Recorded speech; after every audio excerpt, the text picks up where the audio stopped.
Hello guys, good evening. আজকে একটি রান্না নিয়ে আসছি বাঙালিদের অত্যন্ত প্রিয় খাদ্য, সেটা হলো মূলা দিয়ে শুটকি দিয়ে। শুটকিটার নাম হলো আলুনি শুটকি কেউ বলে, আবার কেউ আউন্না শুটকিও বলে। সেই শুটকিটা এখন আমি ভেজে নিই। অল্প একটু নুন এবং অল্প একটু হলুদ দিয়ে একদম ছাকা তেলে ভেজে নিতে হবে, সেই স্বাদ হবে সেই শুটকি।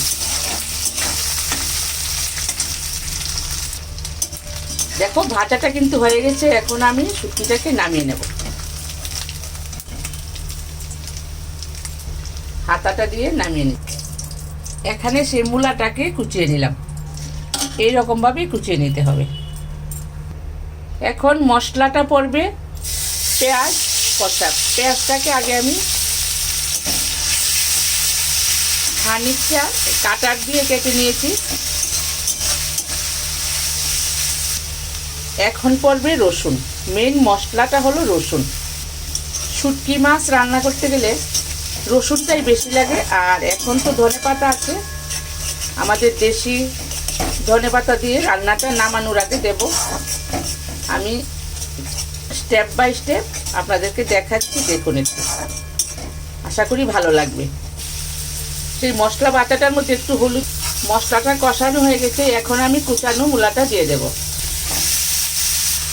এখন একটু নেড়ে ছেড়ে নুন দিয়ে দেব, স্বাদ মতো একটু নুন দিয়ে দিলাম।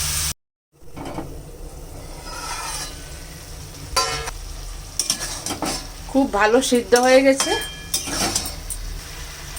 এখন দিয়ে দেব কাঁচা লঙ্কা। কাঁচা লঙ্কা রান্নাটা অত্যন্ত টেস্ট হয়।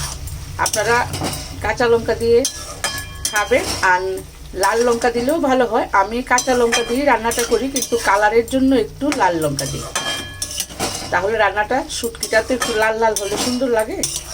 তাই এই সুন্দরের জন্য একটু লাল লঙ্কা দেব আমি। এখন দিয়ে দেব ভেজে রাখা সেই শুটকিগুলি। এই শুটকিগুলি আপনারা সবাই চিনবেন, কারণ আমি মাথাটা ফেলে দিয়েছি। মাথাটা থাকলে খেতে একটু সেই ভালো লাগে না, মাথাটা ফেলে দিলে খুব ভালোভাবে ভাতের সঙ্গে মেখে খাওয়া যায়। এখন একটু ঢেকে দেবো, ভাপে ভাপে শুটকিটা সিদ্ধ হয়ে যাবে। এবার কালারের জন্য সেই লঙ্কাটা দিয়ে দেবো। আসলে কি জানেন তো, এই যে মাঘ মাসে আর মূলা খাওয়া যায় না, অনেক ফ্যামিলিতে মাঘ মাসে মূলা খায় না। তাই আমরা কি করি, পৌষ সংক্রান্তির 2 দিন 1 দিন আগে সেই মূলা শুটকিটা খুব ভালো করে খাই, মজা করে। তার আগেও খাই, কিন্তু সবসময় তো একটা কঠিন রান্না এটা, আর একটু রিচ হয়, তার জন্য সবসময় খাই না আমরা। পৌষ মাসের 2 দিন কি 3 দিন আমরা খাই, তারপরে আর খাওয়া হয় না। মাঘ মাসে আমরা মূলাটা খাই না, তার জন্য খুব জাঁকজমকভাবে মজা করে সেই রান্নাটা আমরা করি এবং খাই। রান্নাটা কমপ্লিট হয়ে গেছে। ফ্রেন্ডসদেরকে বলছি, যদি ভালো লাগে একটা লাইক, একটা শেয়ার দিয়ে